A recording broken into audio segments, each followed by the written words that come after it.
आप लोग पढ़ेंगे वैद्युत रासायनिक सेल क्या होते हैं और वैद्युत रासायनिक सेल कितने प्रकार के होते हैं, डेनियल सेल क्या होता है। तो आज का पढ़ाई बहुत ही महत्वपूर्ण है क्योंकि इसमें से हमेशा पेपर में पूछा जाता है। तो आप लोग ध्यान दीजिए, एक एक नियम को, एक एक चीज़ें को आप लोग ध्यान से सुनिए और अपने कॉपी में क्या कीजिए, नोट करते चलिए। तो हम लोग वैद्युत रासायनिक सेल के बारे में अगर अध्ययन करेंगे तो वैद्युत रासायनिक सेल क्या होता है पहले यह समझेंगे।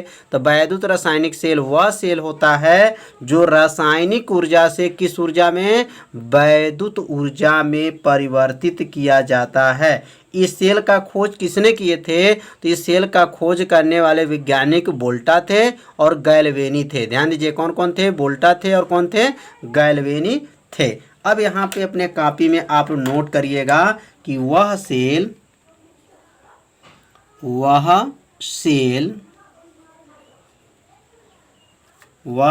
जो रासायनिक ऊर्जा से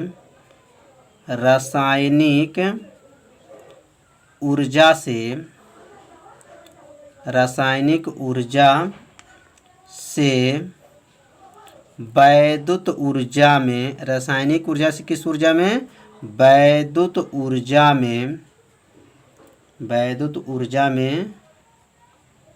परिवर्तित होता है,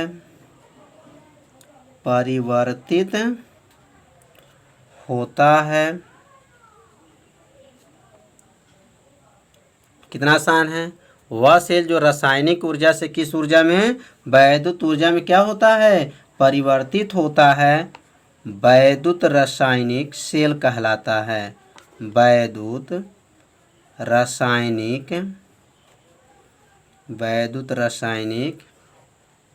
सेल कहलाता है।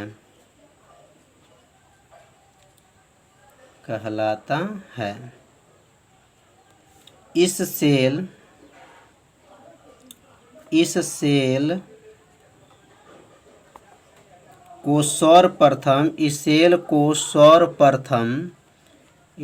को क्या लिखेंगे, सर्वप्रथम गैल्वेनी, याद रखें कौन, गैल्वेनी तथा वोल्टा, गैल्वेनी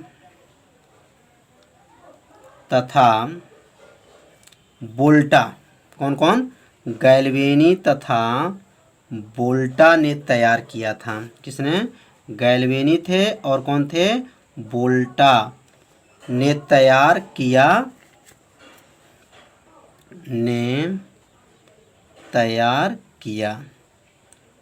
तो समझ में आ रहा होगा कि वैद्युत रासायनिक सेल का खोज किसने किया, तो गैल्वेनी तथा वोल्टा ने वैद्युत रासायनिक सेल का खोज किया था।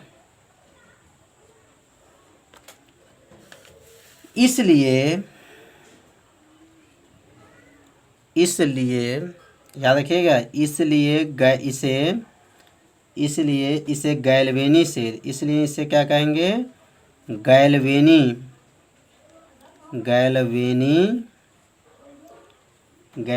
सेल या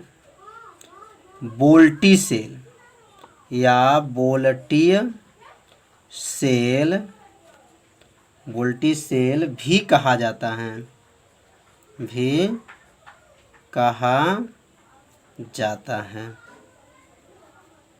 कहा जाता है।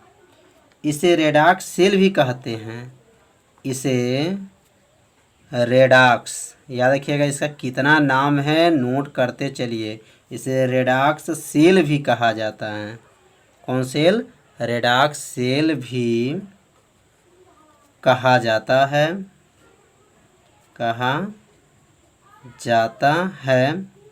क्योंकि इनमें ऑक्सीकरण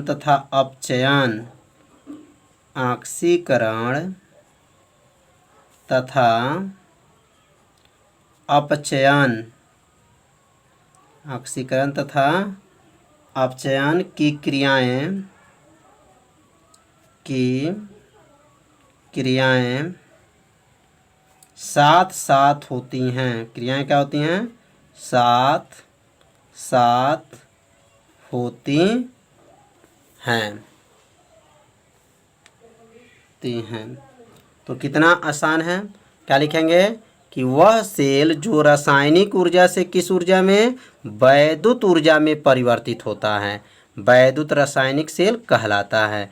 इस सेल को सर्वप्रथम किसने खोज किए थे? तो गैल्वेनी तथा वोल्टा ने क्या किए थे? तैयार किया था। इसलिए इसे कौन सेल कहेंगे? अब गैल्वेनी ने खोज किए थे, इसने इसे क्या नाम रखेंगे? Galvanic cell. वोल्टा ने खोज किए थे, इसमें इसका नाम क्या हो गया? वोल्टी सेल भी कहा जाता है। इसे रेडॉक्स सेल भी कहा जाता है, क्योंकि इसमें ऑक्सीकरण तथा अपचयन की क्रियाएं साथ साथ होती हैं। इसके अंदर जो ऑक्सीकरण की क्रिया होती हैं और अपचयन की क्रियाएं जो होती हैं वो क्या होती हैं? साथ साथ होती हैं। इसलिए इसे क्या कहेंगे? रेडॉक्स सेल भी कहा जाता है। तो इसे अपने कॉपी में क्या कीजिए? नोट कर लीजिए। अब हम लोग पढ़ेंगे वैद्युत रासायनिक सेल के प्रकार। वैद्युत रासायनिक सेल के प्रकार, माने वैद्युत रासायनिक सेल के प्रकार, माने वैद्युत रासायनिक सेल कितने प्रकार के होते हैं? तो याद रखिए, वैद्युत रासायनिक सेल जो होते हैं वह 2 प्रकार के होते हैं। कितने प्रकार के? 2 प्रकार के होते हैं। अब यहाँ लिखेंगे वैद्युत रासायनिक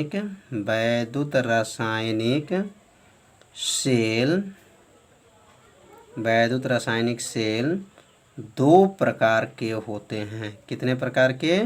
2 प्रकार के होते हैं। अब दोनों प्रकार का नाम लिखेंगे कि दोनों में क्या क्या नाम है। तो पहला सेल का नाम याद रखे रहिएगा। पहला सेल का नाम है रासायनिक सेल।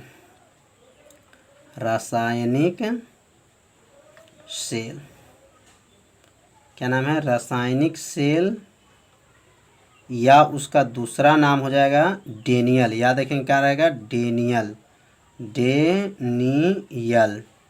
Daniel cell. यह सेल जो है बहुत आईएमपी है, इसे तैयार अच्छे से कीजिएगा।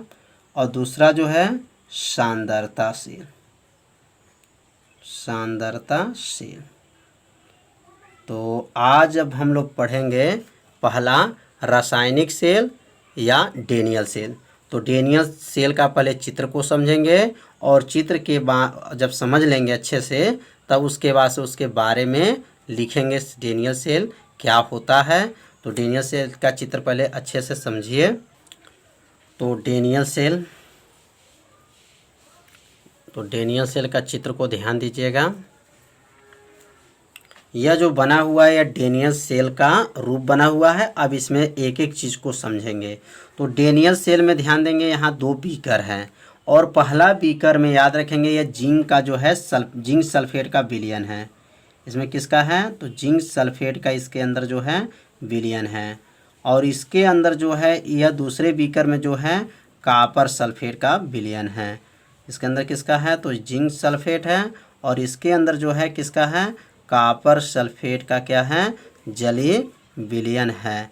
अब इसके बाद से इसमें तो पहला तो समझ में आ गया होगा कि 2 बीकर है, और पहले बीकर में जो है ये जिंक सल्फेट है, और दूसरे बीकर में क्या है? कॉपर सल्फेट है। अगर ये कॉपर सल्फेट है तो यह जो रहेगा कॉपर रहेगा, Cu कॉपर। ये जिंक सल्फेट है, ये इसका नाम क्या रहेगा? Zn का क्षण रहेगा। किसका? Zn का क्षण। जिसका जो जैसे मान लीजिए जिंक सल्फेट है, तो जिंक सल्फेट का सूत्र ZnSO4 होता है। तो ZnSO4 है, तो ये जो क्षण लगाएंगे तो वह जिंक का लगाएंगे। ये कॉपर सल्फेट है, कॉपर सल्फेट का सूत्र होता है CuSO4। तो ये कॉपर सल्फेट है, इसलिए कॉपर का इसमें क्या लगाएंगे? क्षण लगाएंगे। और यह जो बीच में जो गया इसका नाम है साल्ट ब्रिज। क्या लिखेंगे? साल्ट ब्रिज, इसका नाम है साल्ट ब्रिज। और इसमें कितने छड़ लगे हैं? 2 छड़ लगे हुए हैं, और एक कटआउट लगा हुआ है। अब यहाँ पे जो है यह जिंक का जो छड़ इसमें है, और कॉपर का छड़ इसमें है। अब इसी के बारे में आप यहाँ नीचे नोट करेंगे कि डेनियल सेल में दो अलग अलग बर्तन होते हैं। क्या होते हैं? दो अलग अलग बर्तन। क्रमशः पहले में क्या रहेगा? जेडन की राड और दूसरे में क्या रहेगा? कॉपर की राड जिंक सल्फेट में, और यह कॉपर सल्फेट में डूबा रहता है। जेडन की जो छड़ रहता है वो किसका कार्य करेगा? एनोड का कार्य करता है। और ये कॉपर का जो छड़ होता है यह किसका कार्य करता है? तो कैथोड का कार्य करता है। यह धन ध्रुव होता है। याद रखेंगे, कॉपर जो होता है इसको क्या कहेंगे? धन ध्रुव होता है। और यह क्या होता है? ऋण ध्रुव होता है। और याद रखेंगे इसके अंदर जो साल्ट ब्रिज होते हैं, साल्ट ब्रिज किसका बना होता है? पोटेशियम क्लोराइड का बना होता है। किसका? पोटेशियम क्लोराइड के इसके अंदर जो है विलयन भरा रहता है। इसके अंदर भी एक विलयन भरा है, उसका नाम है पोटेशियम क्लोराइड। इसके अंदर जो होता है साल्ट ब्रिज के अंदर भरा रहता है। और जेडन की छड़ पे याद रखेंगे, जेडन की छड़ पर ऑक्सीकरण की क्रिया होती है, तो कॉपर के छड़ पे क्या होती है? अपचयन की क्रिया होती है। इसी को यहाँ पर अब इसके नीचे लिखना है। तो एक एक चीज़ को आपको क्रमशः समझना है और इसे याद करना नहीं है। बस ये देखेंगे, चित्र देख करके इसका उत्तर लिखने का प्रयास कीजिए। तो यहाँ पे कितने बर्तन हैं? तो इसमें दो बर्तन हैं। अब दोनों बर्तन में, पहले बर्तन में किसका राड है? तो जेडन का, और दूसरे में किसका है? तो सीयू का। अब नीचे लिखेंगे, अब यहाँ लिखेंगे डेनियल जो सेल जो है, अभी पढ़े हैं डेनियल सेल देखे हैं, अब इसी के बारे में लिखेंगे। डेनियल सेल दो अलग अलग, क्या लिखेंगे? दो अलग अलग, दो क्या लिखेंगे? अलग अलग, दो अलग अलग बर्तन, दो अलग अलग क्या हैं? बर्तन में, दो अलग अलग बर्तन में क्रमशः मतलब पहले बर्तन में किसका राड था? तो क्रमशः जेडन का। किसका? जेडन। और किसका था? सीयू की राड। जो राड था वह क्रमशः किसमें विलयन में डूबा था? तो क्रमशः जेडन का जो है तो वह जिंक सल्फेट में, और कॉपर है तो किसमें? कॉपर सल्फेट में, CuSO4 के घोल में, घोल में डूबी रहती है। तो चित्र में आपको समझा दिए थे कि दो बर्तन हैं और पहले बर्तन में जिंक का और दूसरे बर्तन में कॉपर का राड है। जिंक सल्फेट में जिंक का और कॉपर सल्फेट में कॉपर का जो है उसमें राड क्या है? डूबी रहती है। जेडन की छड़, अब यहाँ लिखेंगे जेडन की छड़, जेडन की जो छड़ है, छड़ एनोड का कार्य करती है। किसका? एनोड का कार्य करती है। एनोड का कार्य करती है, कार्य करती है। जेडन की छड़ क्या करती है? एनोड की कार्य करती है। यह ऋण ध्रुव होता है। क्या होता है? यह ऋण ध्रुव होता है। यह ऋण ध्रुव होता है,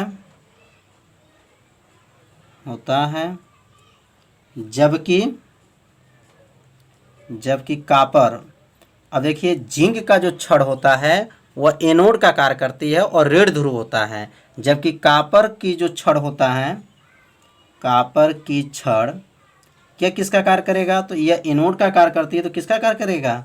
कैथोड। याद रखेंगे किसका? कैथोड का कार्य, कैथोड का कार्य करती है, कैथोड की कार्य करती है। और ये कौन ध्रुव होगा? इसके पहले देखेंगे यह ऋण ध्रुव होता है, तो इसमें क्या लिखेंगे? यह धन ध्रुव होता है। ये क्या लिखेंगे? धन ध्रुव होता है। तो डेनियल सेल आपको अच्छे से समझ में आ रहा होगा कि अब ये जो छड़ किसमें जो है, ये कॉपर की जो छड़ है किसका कार्य करती है? तो कैथोड की कार्य करती है। और कौन सा ध्रुव होता है? तो धन ध्रुव होता है। दोनों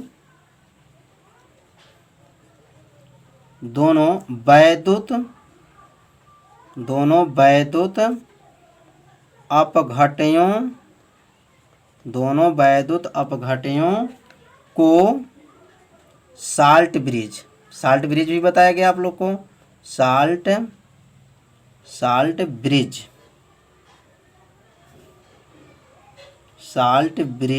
द्वारा क्या किया गया है? साल्ट ब्रिज द्वारा क्या करते हैं? जोड़ देते हैं। दोनों अपघटयों को किससे जोड़ते हैं? तो साल्ट ब्रिज से क्या करते हैं? जोड़ देते हैं। अब साल्ट ब्रिज के अंदर कौन सा विलयन भरा रहता है? तो याद रखेंगे, साल्ट ब्रिज के अंदर साल्ट ब्रिज के रूप में KCl, किसका? KCl मतलब पोटेशियम क्लोराइड, KCl। उसके अंदर कौन सा विलयन भरा रहता है? तो KCl का सांद्र विलयन, KCl का क्या कहेंगे? सांद्र विलयन प्रयोग, सांद्र विलयन का प्रयोग में लाया जाता है।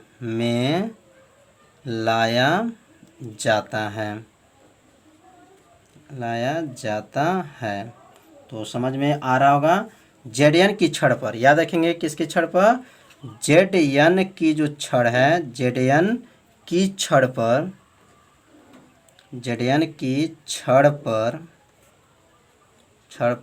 ऑक्सीकरण अभिक्रिया होती है। Zn की छड़ पर कौन सी अभिक्रिया होती है? ऑक्सीकरण। याद रखेंगे, ऑक्सीकरण। Zn की छड़ पर ऑक्सीकरण की अभिक्रिया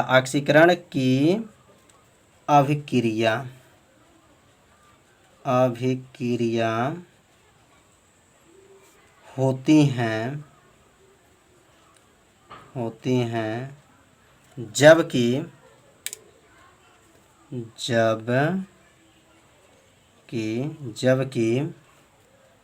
Cu की छड़ पर, किसकी छड़ पर? Cu की छड़ पर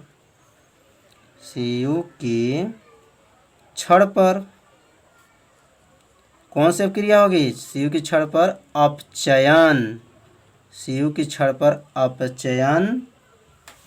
की क्रिया होती है। अपचयन की क्रिया होती हैं।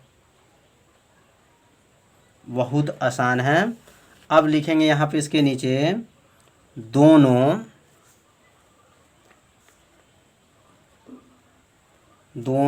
इलेक्ट्रोडों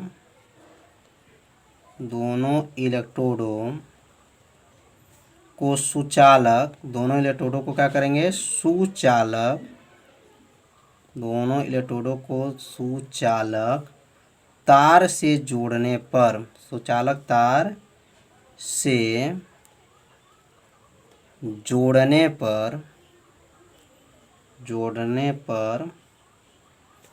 परिपथ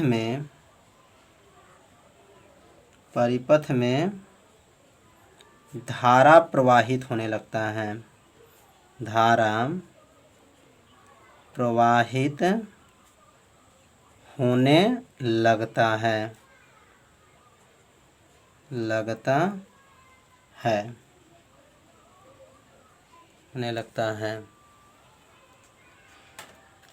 इस सेल को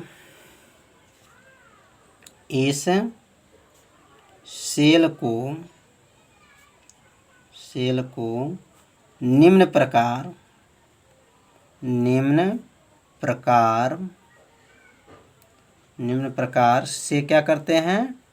प्रदर्शित करते हैं।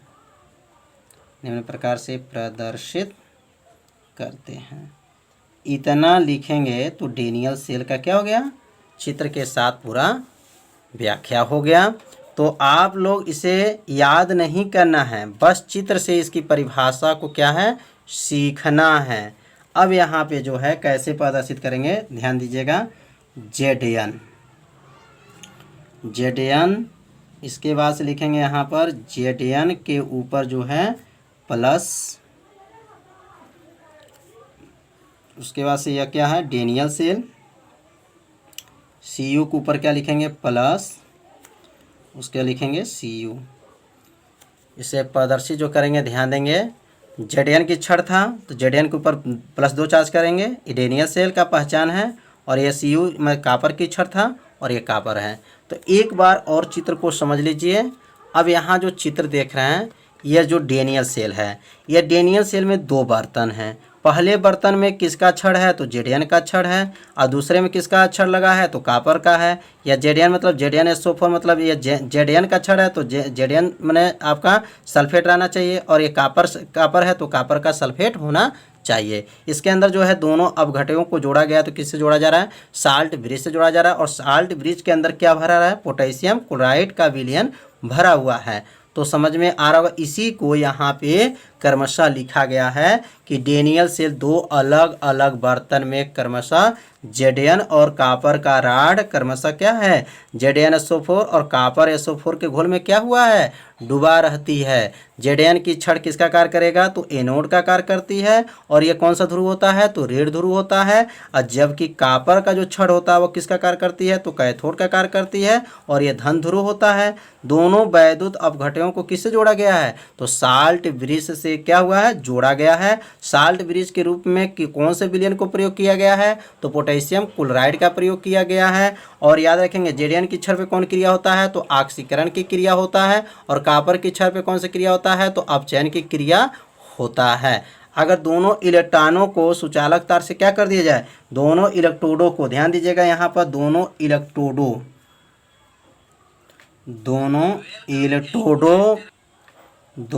इलेक्ट्रोडों को क्या करेंगे सुचालक तार से जोड़ने पर परिपथ में धारा प्रवाहित होने लगता है। इस सेल को क्या कहेंगे निम्न प्रकार से प्रदर्शित करते हैं। तो यह जो बना हुआ किसके लिए बना है तो डेनियल सेल के लिए बना हुआ है। तो आज का पढ़ाई क्या हुआ है वैद्युत रासायनिक सेल और वैद्युत रासायनिक सेल के प्रकार में आज हम लोग पहला सीखे हैं डेनियल सेल। तो कल वाले भाग में हम लोग पढ़ेंगे